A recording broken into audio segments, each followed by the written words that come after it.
I'm Kerry McMahon, co-founder and managing director of KE Select. We are one of Australia's leading scientific recruitment agencies. We specialise in all areas of science, life sciences, biotech across the sector. I'm very proud to say that for the last 13 years we've been servicing the sector and the industry and really engaging with scientists across all disciplines.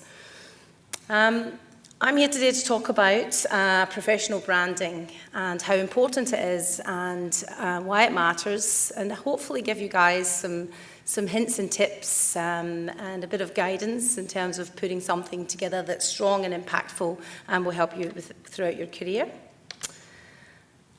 The first thing I guess we want to talk about is personal branding. You know, what actually is it? Well, it's your reputation, really, at the end of the day. And why is it important? It's important in science. It's important in every industry, to be quite honest. Your personal reputation and your personal brand, regardless of industry or sector, is pivotal.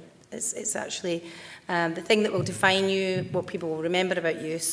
But within science particularly, it is your area of passion, and there is a particular strategy that you have to put in place, especially if you're driving yourself towards a career in a particular area.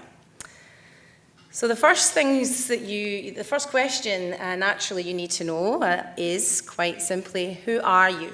You know, who are you? What are your values? You know, what are you known for? What area do you specialize in? Do you have an actual professional narrative? We all know who we are personally, or, you know, from time to time we question that and we pull ourselves back in and we redefine. It's the same for your career. You need to be checking in on that and understanding who you are. What is my plan? And that does take a little bit of work. It's conscious. You have to have accountability. You have to track it, but you have to plan it and devise it. It's almost like your little personal business development plan. What will happen if you have a set plan and you have a bit of clarity and a guidance and a path in front of you? Well, it generates huge amounts of clarity, which then generates confidence in your delivery. When you're actually introducing yourself, who are you, what do? You've already got that organised in your head. You know exactly who you are. You can present that and put that forward to whoever you are in whatever capacity that you're in professionally. It does take hard work. It takes action. It takes a bit of reality.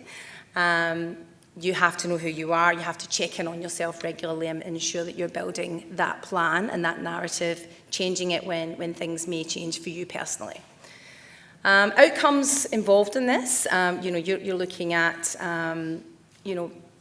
having that plan just gives you a bit of a drive, so it allows you to really focus on that desired career success. So the plan is to basically have your brand in place, define it, find out who you are, present it, and ultimately drive yourself to where you want to go.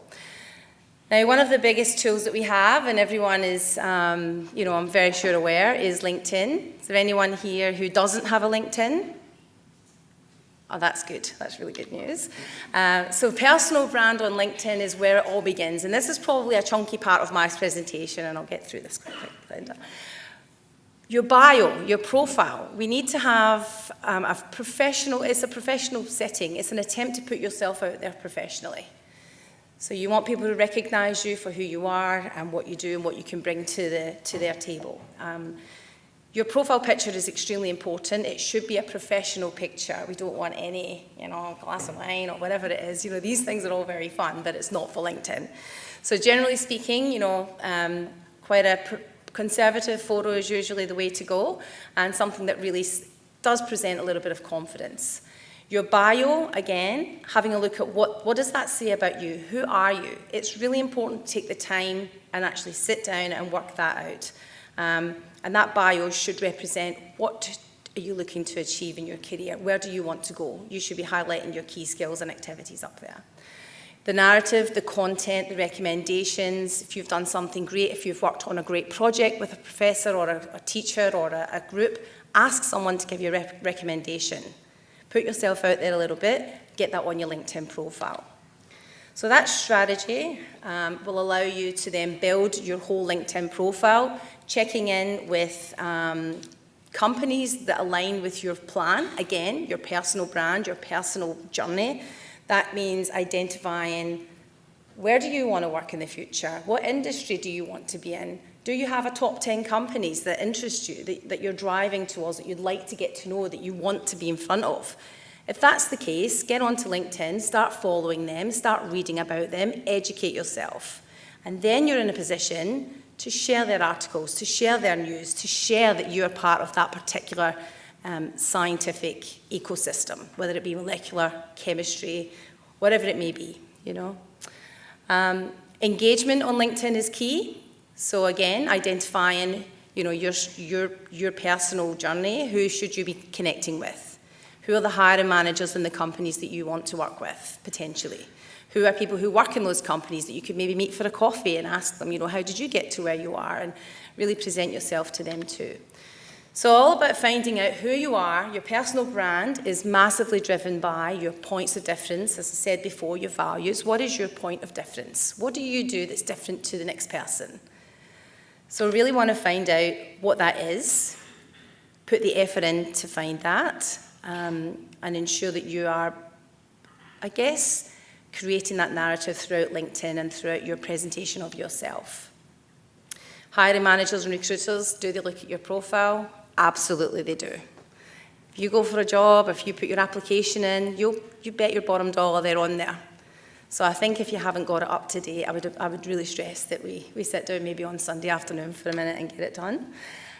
Consistency is key. So who are you again? Your personal brand across all platforms. If you go to an event, hi, who are you? What are you going to say? These are the things that you should really have prepared. And your personal activity is also strong in that regard too. One thing I have to just say, all of this is all very, you know, it's strategy, it's planning. There's a bit of, I guess, conscious delivery of who you are, but you have to remain genuine. You have to remain authentic within yourself and who you are. So your personal brand might change as you go through your journey because you might change or your dream might change, and that's okay. Just checking in with yourself, but ensuring that your new plan is just as great as your first plan. So always working on that. If you've got your plan, you will always have your confidence. I mentioned earlier your point of difference. Again, definitely leaning in on that, digging deep, finding out what that is. Build on that, work hard to identify what it is. If you can't find out, you have to do a little bit of self-journey, and that might mean you can do a bit of a psychoanalysis on yourself. You don't need to wait for an employer to put you through a psychometric test. You can do some of that yourself if you like. Get uncomfortable, you know, if you're sort of struggling to find out what that is, sometimes it's a bit difficult to take a real deep dive. I would recommend doing that and exploring yourself. A bit of self-reflection, and always be consistent with your branding. So yeah, thought leadership. So for you to be a strong ambassador for yourself, you have to be a thought leader in your particular space. So you want to be able to share articles, news.